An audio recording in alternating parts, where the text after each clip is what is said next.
인천 외곽, 오래된 소나무 숲 너머에 자리 잡은 작은 가족 묘지. 밤의 어둠은 짙었고 달빛은 흐릿하게 잎사귀 사이로 흘러내렸다. 바람은 싸늘하게 불어와 고요한 묘지 전체에 서늘한 공기를 퍼뜨렸다. 풀벌레 소리조차 조심스럽게 들릴 정도로 정적이 감돌았다. 그날 밤, 한 남자가 검은 고급 세단에서 조용히 내렸다.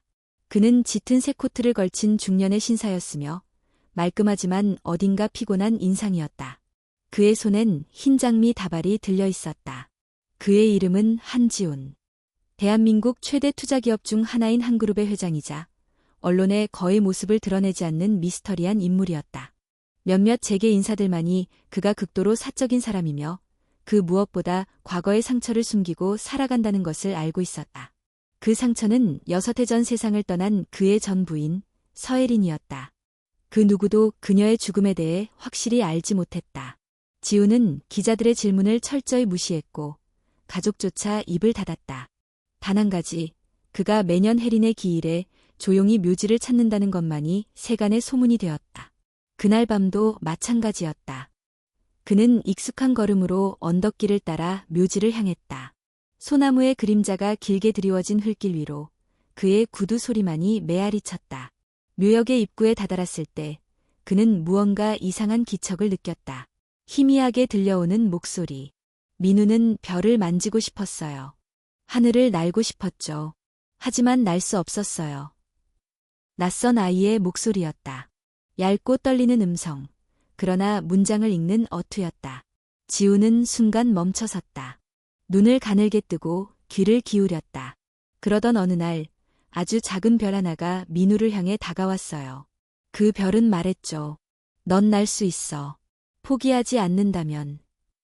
지훈의 심장이 철렁 내려앉았다. 그 문장들, 어딘가 낯익었다. 아니, 단 하나의 사람만이 그런 글을 썼다. 서혜린. 그가 바로 그 자리에서 얼어붙은 듯 서 있는 사이 페이지를 넘기는 소리가 어둠 속에서 뚜렷하게 들렸다. 그는 조심스럽게 소나무 뒤에 몸을 숨기고 그 소리가 나는 방향으로 시선을 돌렸다. 그리고 보았다. 묘비 앞, 한 아이가 무릎을 꿇고 앉아 있었다. 남자아이는 10살쯤 되어 보였으며 헝클어진 머리카락에 낡은 바람막이를 입고 있었다. 그의 손엔 얇은 노트 한 권이 들려 있었고 입술은 창백했으며 얼굴엔 피로와 외로움이 서려 있었다. 그 아이는 계속 읽었다. 그 별은 민우의 손을 잡아줬어요. 그리고 둘은 어두운 밤하늘을 날기 시작했죠. 민우는 그제야 알았어요. 혼자가 아니라는 걸. 지훈의 손에서 장미 다발이 흔들렸다. 그 문장은 틀림없었다. 그것은 혜린이 생전에 써내려가던 동화의 일부였다. 그녀는 그 이야기를 세상에 발표한 적이 없었다. 단지 언젠가 우리가 아이를 갖게 된다면 그 아이에게 읽어주고 싶다고 했을 뿐이었다. 그는 숨을 삼키고 발소리를 죽인 채 아이에게 다가섰다. 조심스럽게 말문을 열었다. 저기, 이 늦은 밤에 여긴 어떻게 온 거니? 아이는 깜짝 놀라 몸을 움츠렸다. 그는 재빨리 노트를 품에 감추고 뒷걸음질 쳤다. 묘비에 발이 걸려 거의 넘어질 뻔했다. 아저씨, 저 훔친 거 없어요. 진짜예요. 그냥 엄마가 여기 계시다고 해서요. 엄마? 지훈의 음성이 떨렸다.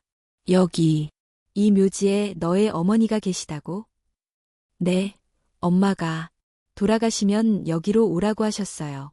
이 책을 읽어드리라고. 엄마가 직접 쓰신 이야기예요. 지훈은 천천히 묘비 쪽으로 시선을 돌렸다. 그곳엔 분명히 서혜린의 이름이 새겨져 있었다. 서혜린. 6년 전 사망. 그는 믿을 수 없었다. 아이의 얼굴을 자세히 들여다봤다. 커다란 눈동자, 뾰족한 턱선, 그리고 어딘가 모르게 혜린을 닮은 인상이 서려 있었다. 너 이름이 뭐니? 도윤이에요. 한도윤. 엄마는 제 이름을 그렇게 불렀어요. 한도윤. 지훈의 가슴이 쿵하고 내려앉았다. 혜린은 예전에 말했다. 아이가 태어난다면 도윤이라는 이름이 예쁠 것 같아요. 그는 한 걸음 다가섰다. 도윤은 여전히 낯선 사람에 대한 경계를 풀지 못하고 있었다. 이 책 좀 내가 봐도 될까? 그 이야기 나도 알고 있을지도 몰라서. 도윤은 망설였지만 이내 천천히 품에서 노트를 꺼냈다. 표지는 낡고 얼룩져 있었지만 제목은 분명히 보였다. 별을 향한 꿈. 혜린이 오래전 지훈에게 처음 보여주었던 그 제목 그대로였다. 지훈은 노트를 손에 들고 떨리는 손가락으로 한 장 한 장 넘겼다. 그녀의 글씨였다. 익숙하고 부드러운 곡선, 작은 하트 표시. 이건 꿈이 아니었다. 그는 아이를 바라보며 속삭였다. 혹시 내 어머니가 서혜린이니? 도윤은 고개를 끄덕였다. 그럼 내가. 지훈은 말을 잇지 못했다. 마음속에 오랫동안 묻어둔 죄책감과 후회가 한꺼번에 솟구쳐 올랐다. 너 혹시 내. 그는 결국 울컥하며 말을 삼켰다. 묘지 위 밤하늘엔 별 하나가 유난히 밝게 빛나고 있었다. 한지훈은 한참을 말을 잇지 못했다. 손에는 여전히 혜린의 글씨가 담긴 노트가 들려 있었고 가슴속은 마치 천둥처럼 울리고 있었다. 도윤은 조심스레 눈치를 살피며 물었다. 아저씨, 이야기 혹시 아세요?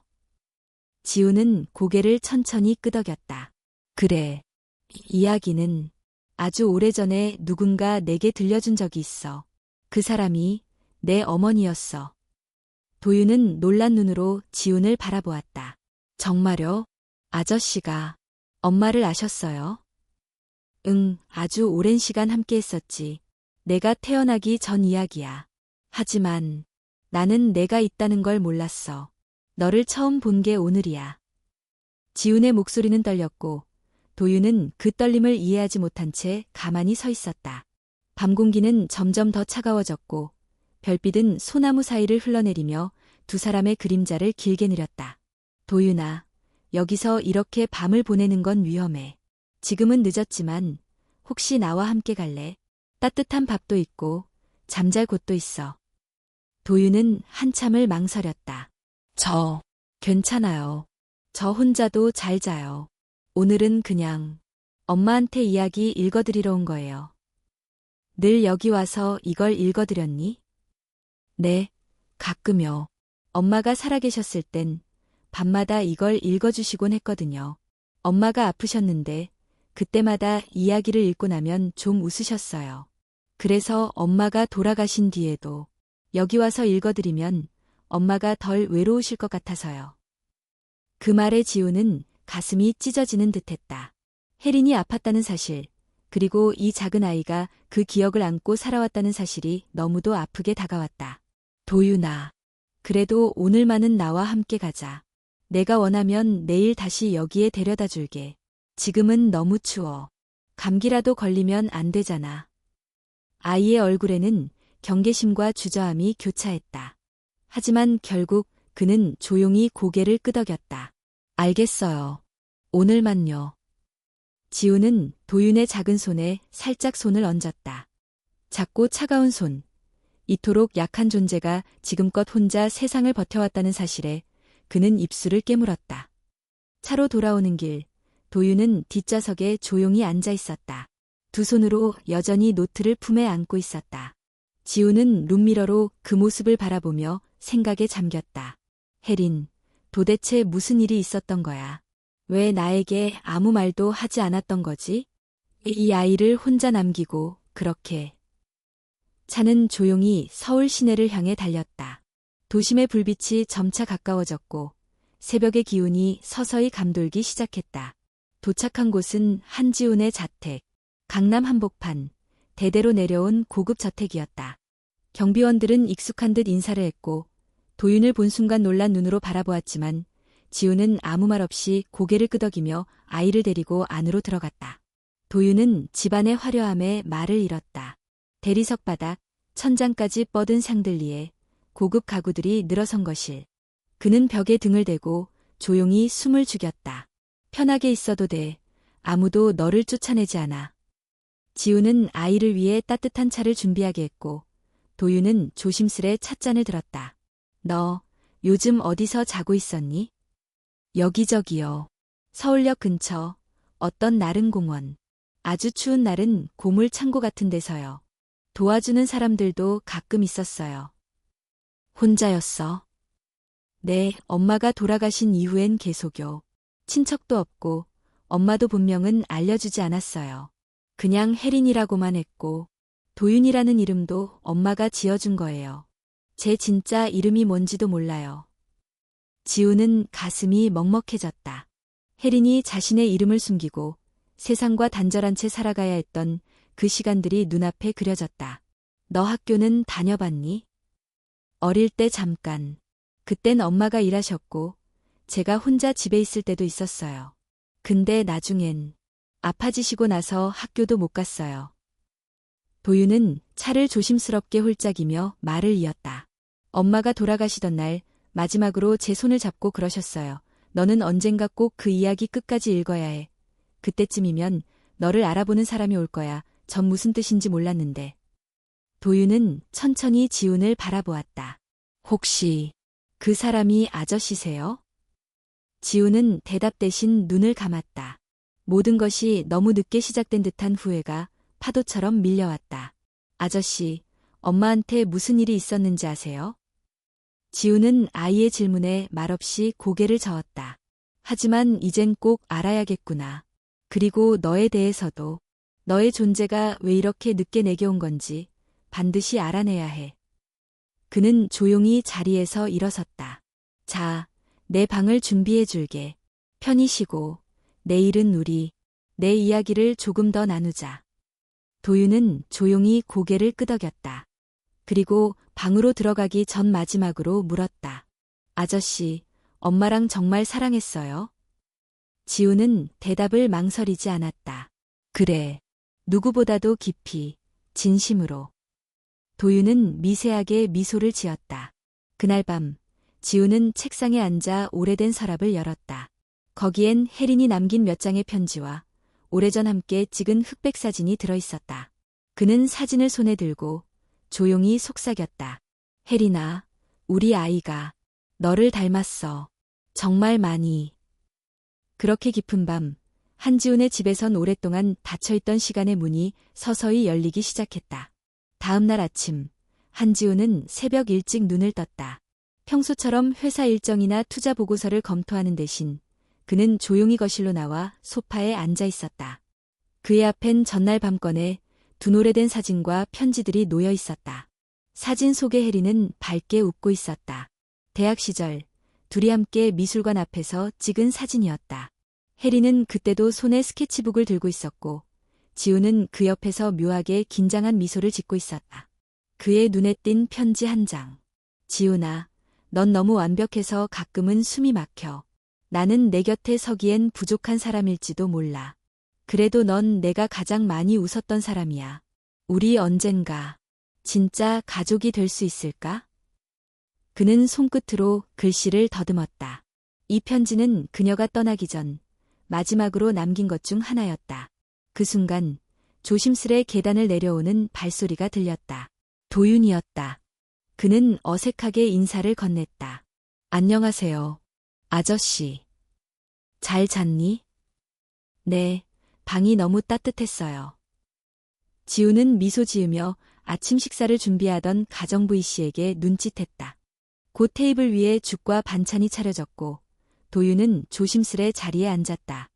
식사를 하며 두 사람은 조금씩 어색함을 걷어냈다. 도윤아, 혹시 엄마가 어디서 일했는지 기억하니? 혹은 같이 지내던 어른들. 엄마가 제일 마지막에 일하던 곳은 신촌 근처에 있는 작은 화방이었어요. 거기서 그림 재료 정리도 하고 그림도 조금씩 팔았어요. 그리고 우리가 살던 방은 홍은동 쪽이었어요. 골목 안쪽에 있는 허름한 집이었는데 창문이 작고 벽에 곰팡이가 많았어요. 지우는 메모지에 그 정보를 빠르게 적었다. 그리고요. 엄마가 가끔 그랬어요. 우리 아빠는 내가 알게 되면 기뻐할 거야. 단지 타이밍이 필요해.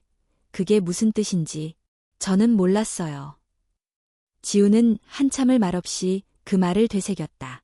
엄마는 당신을 원망하지 않았어요. 제 앞에서는 한 번도요. 그냥 많이 울었어요. 특히 밤에. 어떤 날은 혼자 그림을 그리다가 멈추고 계속 같은 별만 그리고 또 그리고 그랬어요. 지훈의 손이 테이블 밑에서 떨렸다. 그는 단호히 말했다. 도윤아, 오늘 오후에 너와 함께 홍은동으로 가보자. 엄마가 마지막으로 머물던 곳. 거기서 우리가 알아야 할 무언가가 있을지도 몰라. 오후가 되자 지훈은 자신의 비서에게 차를 준비하게 했다. 도윤과 함께 조수석에 탄 그는 창밖을 바라보며 중얼거렸다. 혜린아, 내가 왜 말없이 떠났는지 이제는 알아야겠다. 차는 오래된 골목으로 들어섰다.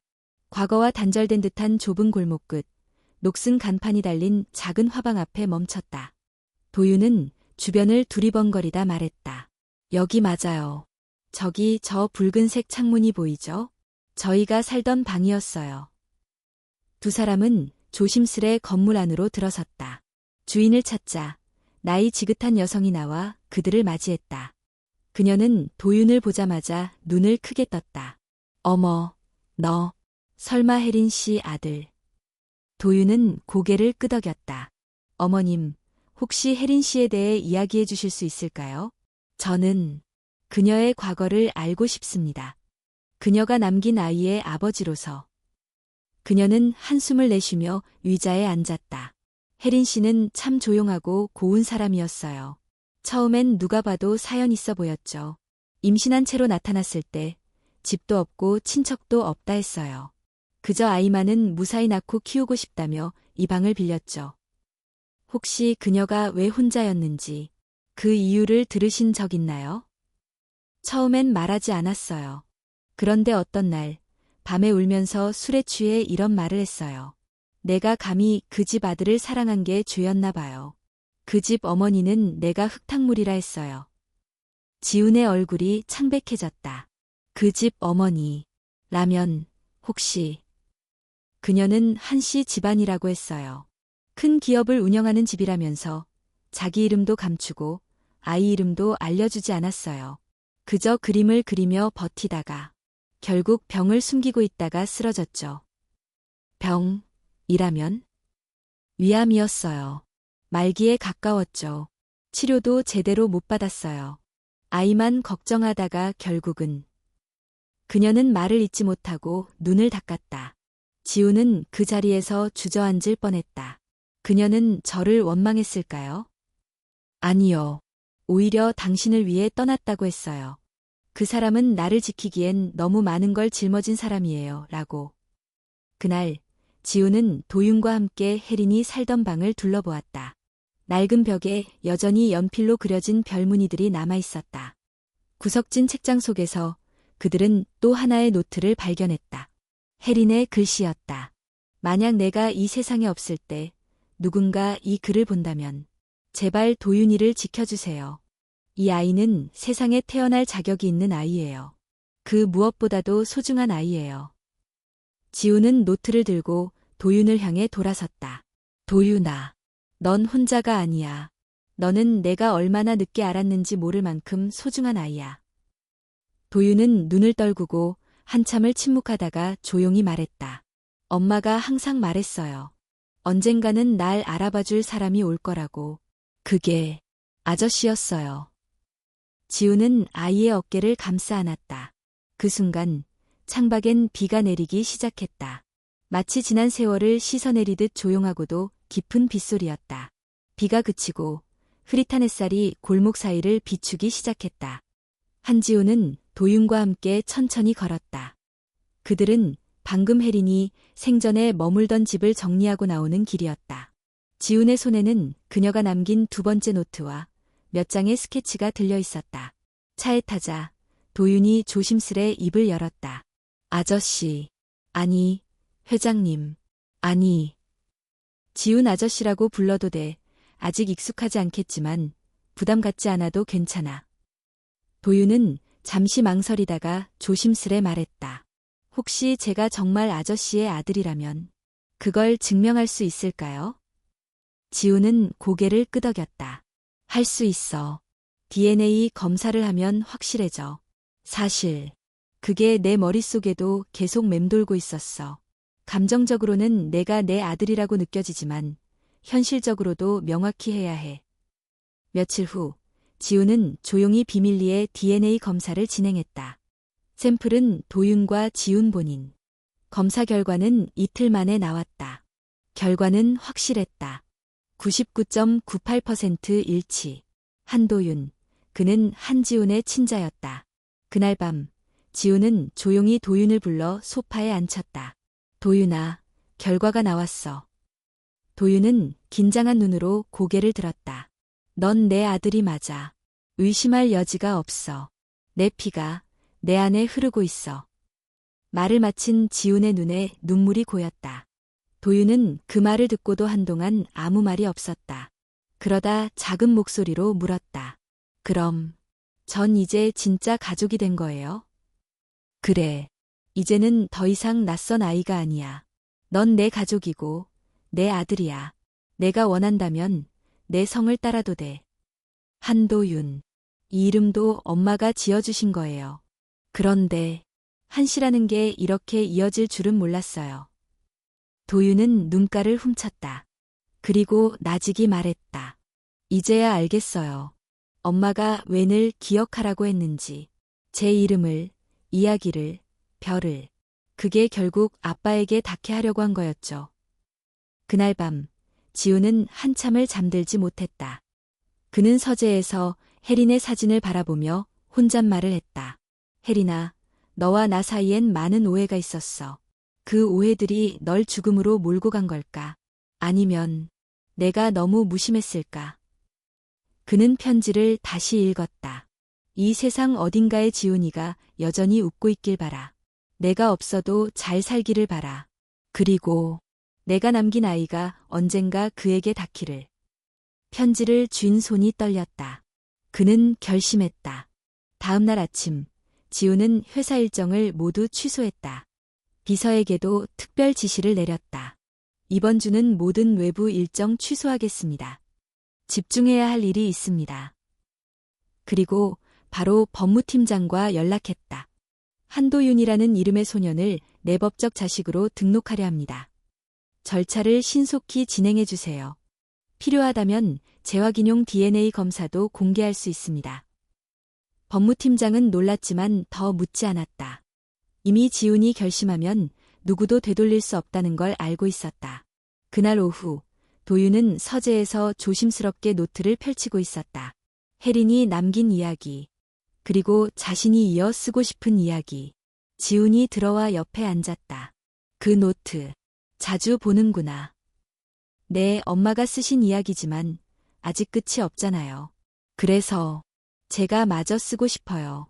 아빠가 괜찮다면. 물론이지. 내 이야기도 그 안에 들어가야 해. 그래야 진짜 끝이 될 테니까. 도윤은 수줍게 웃었다. 제가 잘 쓸 수 있을진 모르겠지만 해피엔딩으로 만들고 싶어요. 엄마가 받지 못한 결말을 제가 대신 쓰고 싶어요. 지훈은 아이의 어깨에 손을 올렸다. 그 결말은 이미 시작됐단다. 너와 내가 이렇게 만난 순간부터. 며칠 뒤 법적 절차가 마무리되었다. 한도윤은 한지훈의 법적 자녀로 등록되었고 그의 이름은 공식 서류에 새겨졌다. 기록상 이제 그는 재벌가의 유일한 후계자였다. 그러나 지훈은 도윤에게 말했다. 도윤아, 난 내가 이 집안의 후계자가 되는 것보다 너 자신으로 살기를 원해. 내가 하고 싶은 걸 해. 미술이든 문학이든 아무거나. 단지 이름 때문에 억지로 살 필요는 없어. 도윤은 천천히 고개를 끄덕였다. 전 그냥 아빠와 함께 있는 게 좋아요. 이게 진짜 가족이라면 그걸로 충분해요. 그날 밤 도윤은 처음으로 지훈의 옆에 나란히 앉아 혜린이 남긴 이야기를 소리내어 읽었다. 민우는 별을 따라 걷고 있었어요. 어둠 속에서도 어딘가 따뜻한 빛이 있다는 걸 믿고 있었죠. 그리고 그 빛은 아주 오래전 잃어버렸던 아빠의 미소였어요. 지훈은 눈을 감고 그 목소리를 들었다. 혜린의 목소리가 그 아이의 입을 통해 다시 살아나는 듯했다. 그 밤 별빛은 더욱 선명하게 내려앉았다. 두 사람의 그림자는 거실 벽에 나란히 드리워졌고 시간이 멈춘 듯한 고요함 속에서 이 팀 가족이 다시 하나로 엮이고 있었다. 한지훈은 법적 절차를 모두 마친 후에도 마음이 편치 않았다. 한도윤을 자신의 아들로 맞아들였고 아이도 점차 이 집과 그를 신뢰하기 시작했지만 그들 사이에 놓인 과거의 공백은 여전히 명확했다. 어느 저녁 도윤이 잠든 뒤 지우는 서재에 혼자 앉아 있었다. 책상 위엔 혜린의 노트와 그녀가 생전 마지막으로 그린 것으로 보이는 별이 가득한 스케치북 한 권이 놓여 있었다. 그 스케치의 한 구석, 흐릿하게 쓰인 메모가 그의 눈에 들어왔다.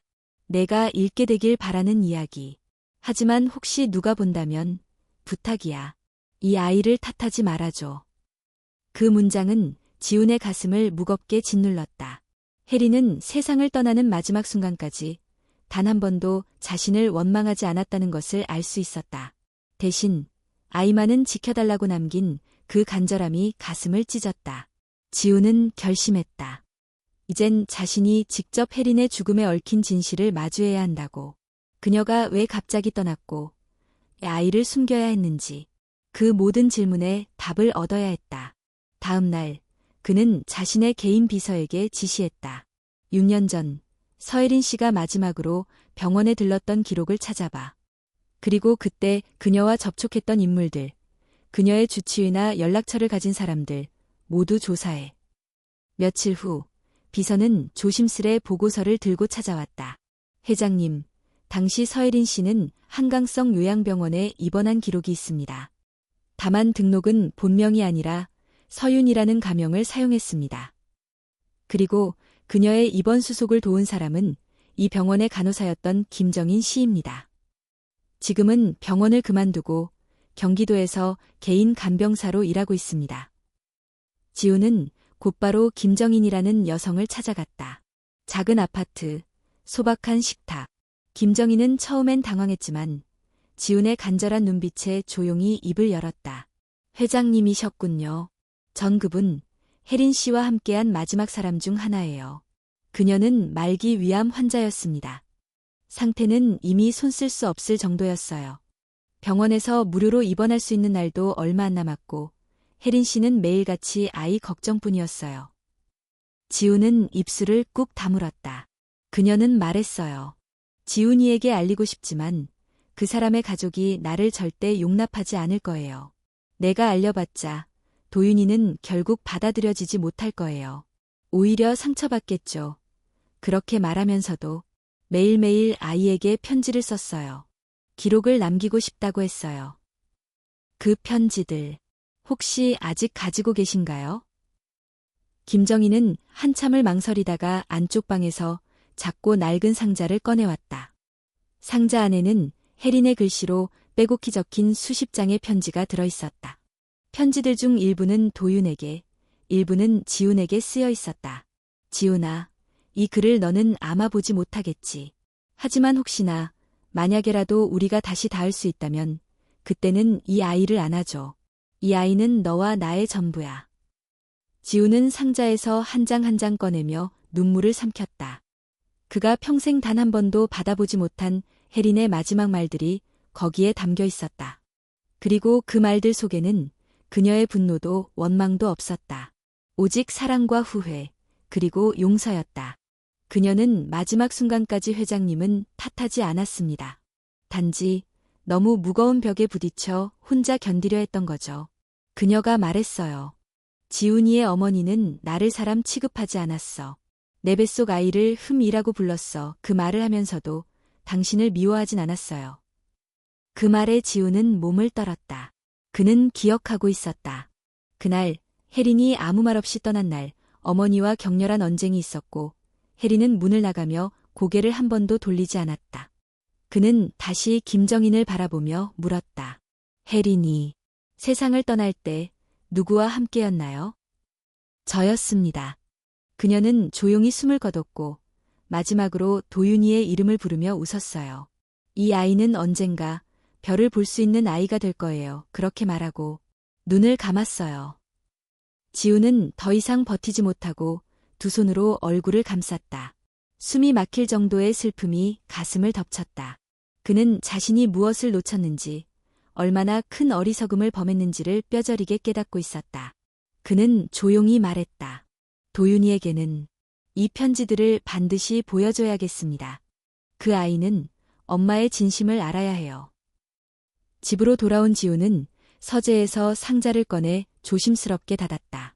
그날 밤 도윤에게 상자를 내밀며 말했다. 이건 너의 엄마가 남긴 마지막 이야기야. 너에게 쓰인 편지도 있어. 천천히 읽어보렴. 도윤은 상자를 품에 안고 방으로 들어갔다. 몇 시간 후 문이 조용히 열렸고 아이는 붉어진 눈으로 지훈을 바라보았다. 아빠, 엄마가 말했어요. 아빠는 널 꼭 찾아낼 거야. 넌 잊히지 않을 아이니까. 지훈은 고개를 끄덕이며 아이를 끌어안았다. 그래, 엄마는 틀리지 않았어.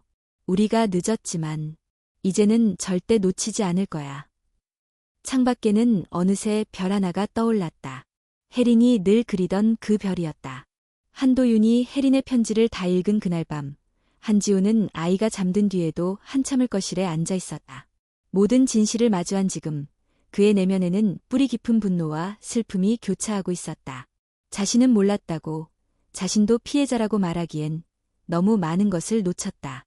하지만 그보다도 지금 중요한 것은 도윤이었다.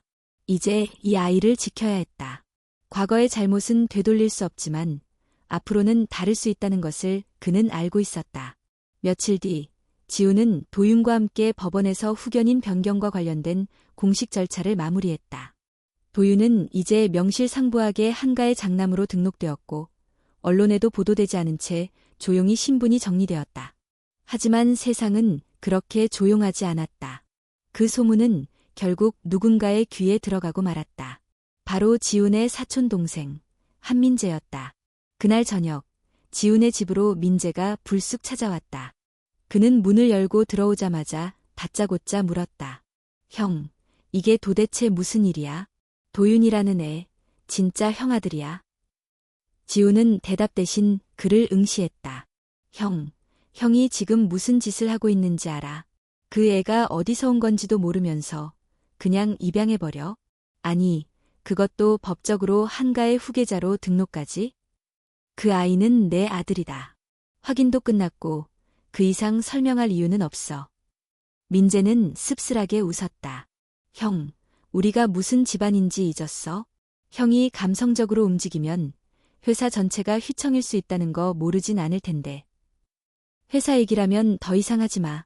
도윤은 내 아들이고 내 가족이다. 그게 이 집에서 가장 중요한 원칙이야. 하지만 민재는 물러서지 않았다. 그래? 그럼 그 아이가 정말 혜린의 아들이라는 것도 증명해봐. 난 기억해. 혜린이라는 여자는 형 어머니께서 아주 싫어하시던 사람이었지. 형은 그 여자를 다시 만나는 걸로도 집에서 파문날 뻔했어. 그런데 이제 와서 그 여자의 아이를 데려와. 형이 감히? 지훈의 눈빛이 차갑게 변했다. 어머니는 돌아가셨고 그녀는 이미 이 세상에 없어. 남은 건 내 아이, 내가 지켜야 할 생명 하나뿐이야. 너는 더 이상 이 일에 간섭하지 마. 간섭. 형, 그건 착각이야. 이건 형만의 문제가 아니야. 우리가 어떤 집안인지 생각해봐. 주주들, 이사진, 언론 모두 형을 주시하고 있어. 그 아이 하나 때문에 회사 이미지가 손상되면 다 형 책임이야. 지우는 그의 말을 들으며 조용히 일어섰다. 그렇다면 이 자리는 더 이상 우리가 나눌 이야기가 아닌 것 같군. 그는 문을 열어보이며 말했다. 돌아가. 민재는 한참을 노려보다가 비웃듯 입꼬리를 올렸다. 좋아. 하지만 기억해. 형의 결정이 형을 무너뜨릴 수도 있어.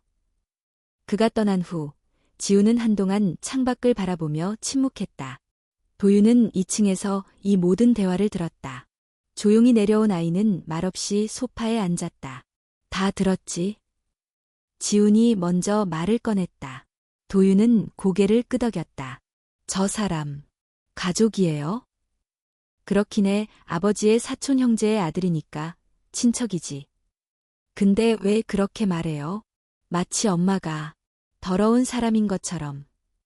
지우는 도윤을 바라보았다. 그 눈동자엔 상처가, 그리고 자존심이 어려 있었다. 도윤아, 내 엄마는 누구보다도 훌륭한 사람이었다. 세상이 그렇게 보지 않았을 뿐이야. 지금은 너와 내가 그 인식을 바꿔야 해. 그게 우리가 할 수 있는 복수이자 정의야. 다음 날 아침, 도윤은 식탁에서 밥을 먹던 중 조심스레 말했다. 아빠, 혹시 그 사람들한테도 DNA 검사를 보여줄 수 있어요? 지우는 놀란 눈으로 아들을 바라보았다. 왜 그렇게까지 해야 한다고 생각하니? 모두가 제가 진짜 자식이 아니라고 의심하잖아요. 엄마를 모욕하고 저를 의심하고 그게 너무 화나요. 그래서 제가 진짜라는 걸 증명하고 싶어요.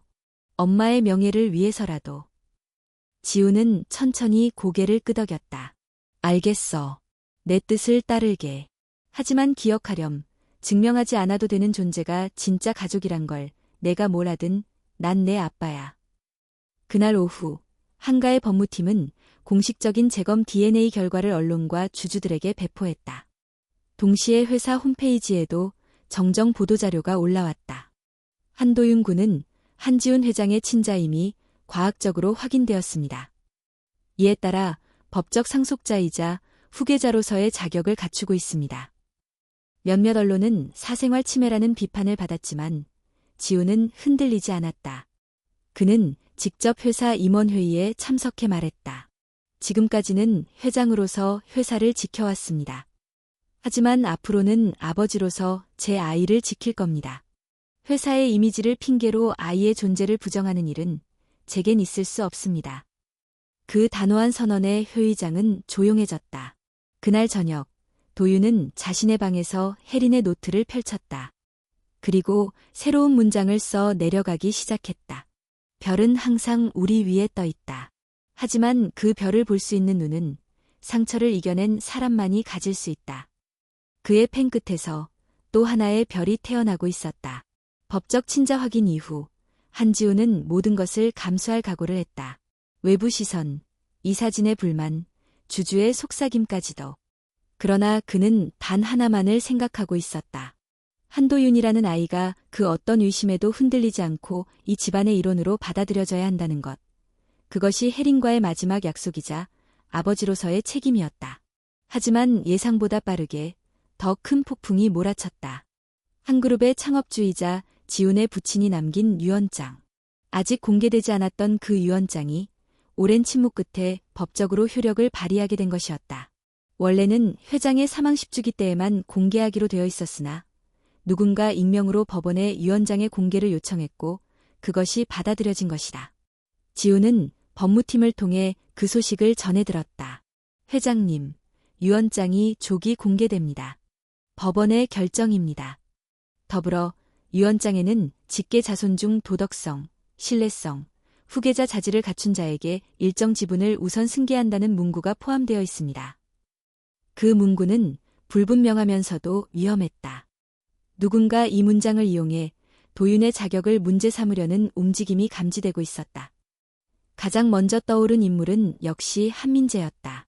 며칠 후 한가 본사에서 유언장 열람이 진행되었다. 회의실에는 주요 이사진과 가족들이 모두 모였다. 민재 역시 말끔한 정장 차림으로 자리를 잡았다. 지훈과 도윤은 나란히 앉아 있었다. 법무팀장이 유언장을 낭독하기 시작했다. 문장은 간결했으나 중대한 내용들이 잇따라 발표되었다. 상속권은 장남 한지훈에게 있으며 지분의 40%는 후계자로 인정되는 직계 자손에게 위임한다. 단, 그 자손은 가문의 명예를 실추시킨 일이 없으며 사회적 평판에 흠결이 없어야 한다. 그때 민재가 손을 들었다. 죄송하지만 이 부분에서 질문이 있습니다. 사회적 평판과 가문의 명예라는 기준이 구체적으로 정의되어 있지 않습니다. 그런데 최근 한지훈 회장님의 개인적인 사생활로 인해 외부에서는 혼외자 논란이 있었습니다. 이 문제는 유언장의 기준에 저촉되는 것이 아닌지 검토해야 한다고 생각합니다. 회의실이 술렁였다. 도윤은 고개를 숙였다. 지훈은 조용히 그의 손을 잡았다. 법무팀장은 대답했다.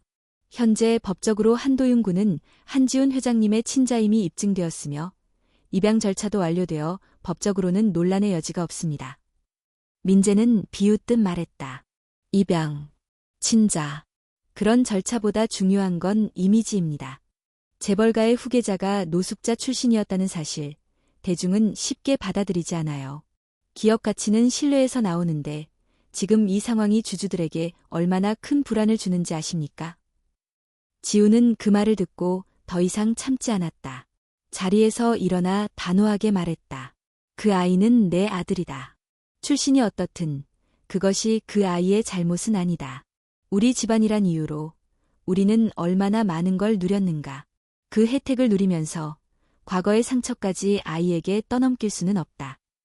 효율실은 정적에 잠겼다. 지훈의 눈빛은 단단했고 말은 흔들림이 없었다. 그때 한 명의 이사가 조심스럽게 말했다. 회장님의 말씀에 동의합니다. 기업이란 단지 숫자만으로 유지되지 않습니다. 철학과 신뢰가 있어야 합니다. 지훈 회장께서는 그 원칙을 지키고 계십니다.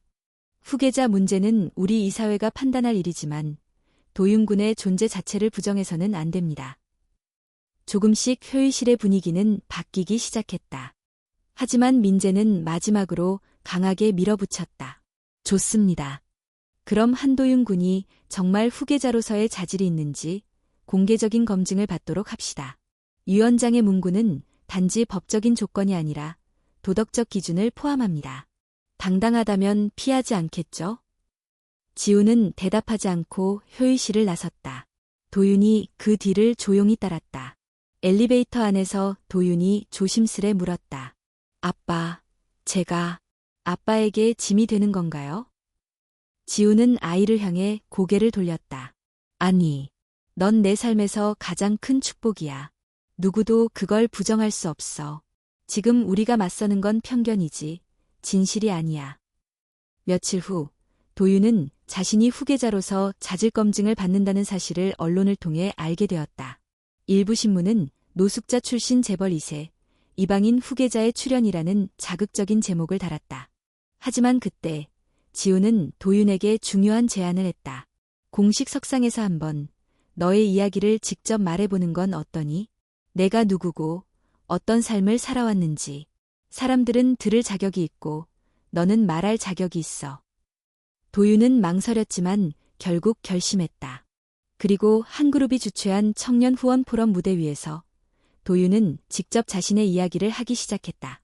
저는 한도윤입니다. 어릴 적 노숙 생활을 했고 어머니와 단둘이 살았습니다. 그리고 지금 제 아버지 한지훈 회장님과 다시 만났습니다. 어떤 사람들은 제 출신을 흠이라고 말합니다. 하지만 저는 묻고 싶습니다. 흠이란 무엇입니까? 사랑으로 태어나 고통 속에서도 살아남은 삶이 어떻게 흠일 수 있습니까? 청중은 숨을 죽였고 일부는 눈물을 훔쳤다. 그날 밤 지우는 혜린의 사진 앞에서 속삭였다. 혜린아, 도윤이는 정말 강한 아이야. 널 닮아서 그래. 이제야 내가 남긴 아이가 세상의 진짜 모습을 드러내고 있어. 창밖엔 별이 반짝이고 있었다. 여전히 그녀가 그려놓은 스케치 속 그 별처럼. 한도윤의 연설은 예상보다 큰 반향을 일으켰다. 언론은 각기 다른 방향으로 반응했다. 일부는 진정성 있는 고백이라며 도윤의 용기와 진실을 칭찬했고, 또 다른 일부는 여전히 감성 마케팅이라며 냉소적인 시각을 견지했다. SNS에서는 해시태그가 퍼졌다. 삽사인 노숙자의 서재 머루계좌로, 삽사인 한도윤이 진실, 삽사인 진짜 가족 유형태. 한편 기업 내외부에서는 여전히 파문이 일고 있었다. 이사 중 일부는 여론이 오히려 부정적으로 기울 것을 우려했고 주가 역시 일시적으로 하락했다. 그 틈을 놓치지 않은 사람이 있었다. 바로 한민재였다. 민재는 언론을 조작했다. 그는 익명의 제보자로 위장하여 과거 도윤의 노숙 생활 사진들을 입수해 언론사에 전달했다. 일부 사진은 실제 상황을 과장하거나 조작된 것이었고 어떤 사진은 아예 도윤이 아닌 다른 아이를 도윤으로 착각하게 만들기도 했다. 회장의 아들. 이런 환경에서 자란 아이가 재벌가의 후계자라고? 정체불명의 아이, 진짜 친자인가? 언론은 다시 시끄러워졌고 여론은 혼란에 빠졌다. 한지훈은 곧바로 법무팀과 대책회의를 소집했다. 사진의 출처를 확인하고 모든 허위 정보를 정정 요청하세요. 허위 사실을 퍼뜨린 언론사에 대해선 법적 조치를 준비합니다. 하지만 지훈보다 더 깊은 충격을 받은 사람은 도윤이었다. 그날 밤 그는 방 안에서 스스로 뉴스 댓글을 읽고 있었다. 거지 출신이 갑자기 아들이래. 믿을 수 있음? 감성팔이. 안타까운 척하지만 결국 돈 노리는 거 아님? 어린 놈이 연설은 잘하더라. 누가 써줬겠지. 도윤은 노트를 닫고 침대에 누웠지만 잠들 수 없었다. 창밖의 밤하늘은 구름으로 뒤덮여 있었고 별은 보이지 않았다. 그는 조용히 침대에서 일어나 거실로 나왔다. 불을 켜지 않은 채 소파에 앉아있던 도윤은 그곳에서 지훈을 마주쳤다. 지훈은 손에 따뜻한 차를 들고 있었다. 그도 잠들 수 없었던 것이다. 못 자니? 응. 조금 답답해서 나왔어요. 지훈은 조용히 도윤 옆에 앉았다. 말없이 차를 내밀었고 도윤은 받아들었다. 그 사람들이 말하는 거 다 거짓인 거 알지만 그래도 아프더라고요. 엄마가 살아계셨다면 이런 걸 보게 하고 싶지 않았을 거예요. 도윤아, 세상은 내가 어떤 선택을 해도 평가하려 들 거야. 심지어 아무것도 하지 않아도 말이지. 중요한 건 내가 누구인지 스스로 아는 거야. 도윤은 고개를 숙였다. 저 자신이 누군지 잘 모르겠어요. 가끔은 제가 정말 이 집에 속해도 되는 사람인지 혼란스러워요. 지훈은 조용히 그의 어깨에 손을 얹었다. 넌 혜린의 아들이고 내 아들이야. 누구도 그 사실을 바꿀 수 없어. 지금 우리가 겪는 건 과거의 그림자야. 그걸 뚫고 나가면 진짜 내 하늘이 펼쳐질 거야. 도윤은 작게 고개를 끄덕였다. 하지만 그의 눈빛엔 아직도 두려움이 남아 있었다. 며칠 후 지훈은 도윤에게 특별한 제안을 했다. 같이 시골에 다녀올래? 혜린이 자주 그리워하던 장소가 있어. 내가 엄마를 더 깊이 이해하는 데 도움이 될 거야. 그들이 향한 곳은 강원도 어느 작은 마을이었다. 혜린이 어릴 적 머물던 곳, 그리고 그녀가 대학 시절에도 자주 찾았던 조용한 언덕 위의 민가. 그곳에서 그들은 오래된 관리인을 만났다. 나이가 많은 할머니는 혜린의 이름을 듣자마자 눈시울을 붉혔다. 아, 혜린이. 참 고왔지. 조용하고 그림을 잘 그렸어. 밤이면 별을 보며 늘 노트에 무언가를 적곤 했지. 내 아이가 별을 사랑하는 아이가 되면 좋겠어요. 그랬었지. 도윤은 할머니가 가리킨 언덕으로 천천히 걸었다. 그곳에는 오래된 평상이 있었고 그 위엔 지금은 누렇게 바랜 스케치북이 남아 있었다. 도윤은 조심스럽게 펼쳤다. 별, 그리고 또 별. 그 한가운데 혜린의 필체로 적힌 문장이 있었다. 내 아이가 세상을 의심하지 않길. 사랑을 믿고 하늘을 바라보길. 그 순간 도윤은 무언가 깨달았다. 자신이 왜 태어났는지, 여기까지 오게 되었는지를. 돌아오는 길, 그는 조용히 지훈에게 말했다. 아빠, 나 이제 준비됐어요. 사람들에게 해명하고 부정당하더라도 내가 누구인지 스스로 말할 수 있어요. 지훈은 고개를 끄덕였다. 좋다. 우리 같이 하자. 그리고 며칠 후 지훈과 도윤은 정식 기자회견을 열었다. 지훈은 단상에 서서 단호하게 말했다. 한도윤 군은 나의 친자이며 한가의 후계자로서의 자격을 갖춘 인물입니다. 그리고 무엇보다 그는 나의 아들입니다. 그의 출신을 비난하는 건 곧 나의 선택과 삶을 부정하는 것입니다. 뒤이어 도윤이 마이크 앞에 섰다. 저는 한도윤입니다. 저를 받아들이든 받아들이지 않든 그것은 여러분의 몫입니다. 하지만 저는 도망치지 않겠습니다. 엄마가 별을 사랑했듯 저도 어둠 속에서 별을 찾으며 살아가겠습니다. 그날 밤 서울의 하늘엔 다시 별이 떴다. 그리고 한지훈은 혜린의 영정사진 앞에서 조용히 말했다. 혜린아, 우리 아이는 강한 아이야. 그 어떤 시련도 이제는 혼자 견디지 않을 거야. 우리가 함께하니까. 한도윤의 연설 이후 분위기는 서서히 바뀌기 시작했다. 물론 모두가 즉각적으로 그를 받아들인 것은 아니었다. 여전히 일부 사람들은 냉소적인 시선을 거두지 않았고 몇몇 언론은 그를 동정심을 유도하는 신세대 후계자라며 조롱했다. 하지만 더 많은 사람들이 마음을 열기 시작했다. 특히 젊은 세대는 도윤의 솔직한 말에 공감했고 사회적 약자 출신으로서 자신의 이야기를 용기 있게 말한 태도에 박수를 보냈다. 한지훈 역시 변화의 조짐을 느꼈다. 이사회의 분위기도 점차 누그러졌고 기업 내부에서는 오히려 도윤의 존재가 새로운 이미지로 여겨지기 시작했다. 과거의 전통적인 후계자상과는 다른 공감과 소통을 중시하는 상징으로서 그를 바라보기 시작한 것이다. 그러던 중 지우는 도윤에게 뜻밖의 제안을 받았다. 아빠, 저 개인 전시회를 열어보고 싶어요. 지우는 놀란 듯 도윤을 바라보았다. 전시회. 네, 엄마의 이야기와 제 이야기를 담은 그림들로요. 말로만이 아니라 그림으로도 세상에 보여주고 싶어요. 저희 가족의 진짜 모습으로. 지우는 그 순간 혜린이 생전에 그림을 통해 자신의 감정을 표현하던 모습을 떠올렸다. 그녀의 손끝에서 태어났던 수많은 별들과 이름 모를 언덕 위의 풍경들. 그리고 이제 그 재능과 감성이 도윤에게 이어진 것이다. 그는 조용히 고개를 끄덕였다. 좋아. 준비는 내가 도와줄게. 하지만 전시는 내 것이야. 내가 기획하고 내가 정해야 해. 아빠는 뒤에서 도와줄게. 도윤은 한참 만에 미소 지으며 말했다. 고마워요, 아빠. 전시는 강남의 한 중형 갤러리에서 열기로 결정되었다. 제목은 혜린이 생전에 쓰던 노트에서 따왔다. 기획은 간결했지만 전시는 복잡하지 않았다. 갤러리 안에는 도윤이 직접 그린 그림들이 걸렸고 그 옆에는 짧은 문장들이 함께 적혀 있었다.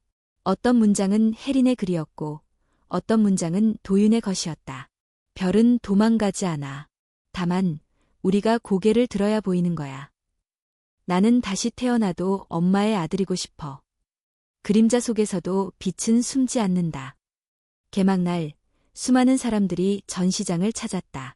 기자, 예술계 인사, 사회단체 활동가들, 그리고 일반 시민들까지. 도윤은 초조하게 사람들의 반응을 지켜보았다.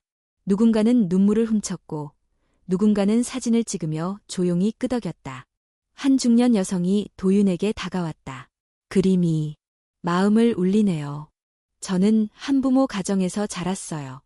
어릴 때부터 주변의 시선을 견뎌야 했고 제 존재를 설명해야만 했어요. 그런데 오늘 당신의 그림을 보면서 제 이야기가 위로받는 느낌이었어요. 고맙습니다. 도윤은 말없이 고개를 숙였다. 그 순간 그는 단지 아버지의 아들이거나 혜린의 아들만이 아니라 누군가의 기억을 위로하는 예술가가 되어 있었다. 이틀 뒤 도윤의 전시는 언론의 집중 조명을 받기 시작했다. 한 일간지는 다음과 같은 제목으로 그의 전시를 소개했다. 그 기사는 다음과 같이 마무리되었다. 그는 어떤 기준에서도 완벽하지 않다. 출신은 평범하지 않았고 배경도 드라마 같았다. 하지만 그가 가진 것은 진심이고 상처를 감싸 안은 언어다. 우리 시대에 필요한 리더는 바로 그런 사람일지 모른다. 그 기사는 사회적으로 큰 반향을 일으켰고 그동안 도윤을 의심하던 이사들 중 일부가 전시장을 직접 방문하기도 했다. 특히 그중 한 명이었던 신임 재무이사는 도윤의 그림 앞에 한참을 서 있은 뒤 이렇게 말했다. 이런 감성을 가진 사람이라면 앞으로의 한가에 분명 새로운 방향을 제시할 수 있을 겁니다. 그 말은 결국 이사회 회의에서 도윤의 후계자 자격을 공식적으로 인정하는 데까지 이어졌다. 한편 한민재는 모든 전략이 무너지는 것을 보며 혼란에 빠졌다. 익명 제보는 거짓으로 밝혀졌고 허위 정보 유포 혐의로 조사를 받게 되었다. 결국 그는 지훈에게 전화를 걸었다. 형, 미안했다. 내가 지나쳤어. 나도 불안했어. 내 자리, 내 미래, 모든 게 흔들릴까봐. 지훈은 침묵하다가 조용히 말했다. 이해해. 하지만 도윤은 누구보다도 힘들게 이 자리에 왔다. 이제 그를 의심하는 건 멈춰야 해. 나도, 너도. 민재는 말을 잇지 못했고 그들의 통화는 그렇게 끝났다. 도윤의 전시는 한 달간 이어졌고 마지막 날엔 특별한 자리가 마련되었다. 지훈과 도윤, 그리고 도윤이 초대한 몇몇 아이들이 함께 그림을 그리는 행사였다. 도윤은 아이들에게 색연필을 건네며 말했다. 우리 각자의 별을 그려보자. 세상에 단 하나뿐인 너만의 별. 아이들은 웃으며 색을 골랐고 종이에 각자의 꿈을 담기 시작했다. 그 풍경을 바라보는 지훈의 눈가엔 눈물이 고였다.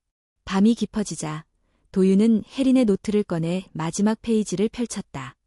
거기엔 혜린의 낙서 같은 글이 적혀 있었다. 언젠가 우리 아이가 그림을 그릴 수 있다면 나 대신 세상을 위로해 주길. 도윤은 그 문장을 손가락으로 짚으며 조용히 중얼거렸다. 엄마, 나 그렇게 하고 있어. 나 이제 괜찮아. 창밖 하늘에는 그날따라 별이 유난히 밝았다. 이젠 더 이상 숨어있는 별이 아니었다. 고개를 들면 언제든 볼 수 있는 그의 별이었다. 도윤의 첫 전시가 막을 내린 뒤 삶은 조용히 새로운 궤도로 접어들었다. 이제 그는 더 이상 노숙자 출신 후계자가 아니었다. 언론과 사람들 사이에서는 한가의 미래를 책임질 예술적 감성의 리더, 혹은 상처를 이겨낸 청년으로 불리고 있었다. 하지만 그에게 가장 중요한 변화는 그런 외부의 시선이 아니었다.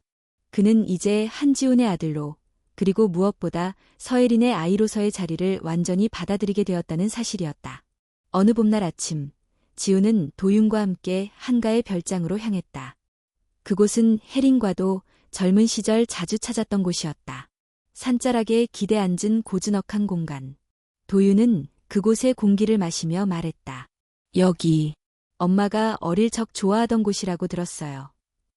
지훈은 고개를 끄덕이며 미소 지었다. 그래, 혜린이는 조용한 곳을 좋아했어. 도시의 소음보다 나무가 내는 소리를 더 잘 이해하던 아이였지. 두 사람은 오래된 나무 아래에 앉았다. 그곳은 혜린이 스케치북을 들고 자주 앉던 자리였다. 그리고 지금 그 자리에서 도윤은 조용히 가방을 열고 노트를 꺼냈다. 아빠, 저 새로운 그림책을 하나 만들고 있어요. 엄마 이야기를 담은 책이요. 지훈의 눈빛이 살짝 떨렸다. 그 책에는 엄마가 처음 아빠를 만났을 때부터 저를 품었을 때, 그리고 혼자였던 시간까지 다 담고 싶어요. 물론 아빠가 저를 만난 그날 밤도요. 그 밤은 내 인생을 바꾼 날이었지. 너를 처음 봤을 때 마치 혜린을 다시 만난 것 같았어. 그래서 제목을 정했어요. 뭔데? 별이 머문 자리에서요. 엄마가 그린 별들처럼 저도 그림으로 이야기를 남기고 싶어요. 언젠가 제 아이가 이걸 읽고 우리 가족이 어떤 시간을 살아냈는지 알게 되면 좋겠어요. 지훈은 아무 말 없이 도윤의 손을 잡았다. 그 책, 아빠가 제일 먼저 읽게 해줘. 그날 밤, 별장은 조용했다. 도윤은 침대에 앉아 노트의 마지막 페이지를 그려내고 있었다. 엄마의 얼굴, 아빠의 손, 그리고 자신의 모습이 나란히 그려진 한 장의 그림. 하늘 위에는 별 하나가 크게 떠 있었다. 그 옆에 적힌 문장. 밤이 가장 깊을 때 별은 가장 밝게 빛난다. 몇 달이 흐르고 도윤의 그림책은 한 출판사에서 정식으로 출간되었다. 그림과 문장, 이야기 모두를 도윤이 직접 준비했다. 이 책은 곧바로 화제를 모았고 사회 전반에서 큰 반향을 불러일으켰다. 출간 기념 기자간담회에서 그는 이렇게 말했다. 이 책은 저희 엄마에게 바칩니다. 그리고 같은 상처를 지닌 이들에게 드리고 싶습니다. 당신이 어떤 어둠을 지나왔든 언젠가는 당신만의 별을 만날 수 있다고. 많은 이들이 울었고 박수를 보냈다. 출판 수익의 일부는 어린이 복지재단과 미혼모 지원단체에 기부되었다. 그것은 도윤의 요청이었다. 지훈은 도윤의 성장에 감격하며 자신도 조용히 움직이기 시작했다. 그는 회사 운영의 큰 틀을 유지하되 일부 권한을 도윤에게 위임했고 그를 위한 교육 프로그램도 준비했다. 하지만 그는 알았다. 도윤이 가야 할 길은 단지 기업 경영자가 아닌 예술가이자 이야기꾼으로서의 삶일 것임을. 그래서 그는 단 한 가지를 부탁했다. 어떤 길을 가든 너 자신을 잃지 마라. 그리고 엄마를 기억해라. 그게 우리 가족이 지켜야 할 유일한 원칙이야. 어느 가을, 도윤은 아버지와 함께 다시 혜린의 묘를 찾았다. 이번엔 세 사람이 함께였다. 지훈, 도윤, 그리고 도윤이 그린 그림책 한 권. 도윤은 무릎을 꿇고 조심스럽게 책을 묘비 앞에 내려놓았다. 엄마, 책 나왔어요. 엄마가 쓰지 못한 이야기, 제가 대신 썼어요. 지우는 묵묵히 고개를 숙였다. 바람이 잔잔하게 불어오고 낙엽이 소리를 냈다. 혜린이 살아있다면 이 순간을 어떻게 바라보았을까? 아마도 말없이 미소 지었겠지. 돌아오는 길, 도윤은 조용히 아버지에게 물었다. 아빠, 엄마는 왜 그날 묵묵히 떠났던 걸까요? 지우는 한참을 침묵하다가 조용히 대답했다. 아마도 나를 지키기 위해서였을 거야. 아니면 너를 지키기 위해서. 혜리는 언제나 스스로를 희생하던 사람이었으니까. 하지만 이젠 우리 둘 다 그녀를 대신해 살아갈 수 있어. 그게 우리가 해줄 수 있는 최선이야. 도윤은 고개를 끄덕였다. 엄마가 보고 싶을 때마다 그림을 그릴 거예요. 그리고 언젠가 더 많은 사람들에게 별을 나눠주고 싶어요. 그날 밤, 두 사람은 별장 앞마당에 작은 캠프파이어를 피웠다. 불꽃이 일렁이고 머리 위엔 별이 가득했다. 도윤은 아버지에게 기대어 조용히 말했다. 아빠, 우리 이 별처럼 오래도록 함께해요. 엄마가 있는 곳에서도 우리가 웃는 걸 보게. 지우는 아이의 머리를 쓰다듬으며 말했다. 그래, 도윤아. 우리는 이제 어디에도 머물 수 있어. 왜냐면 내가 만든 별이 머문 자리는 바로 여기, 우리 안에 있으니까. 그리고 그들은 하늘을 올려다보았다. 은하수처럼 흘러가는 그 빛 속에 혜린이 남긴 온기가 흐르고 있었다. 그 별빛은 끝나지 않을 것이다. 그리고 도윤은 알고 있었다. 그 빛을 따라 자신은 앞으로도 누군가에게 길이 되어줄 수 있다는 것을.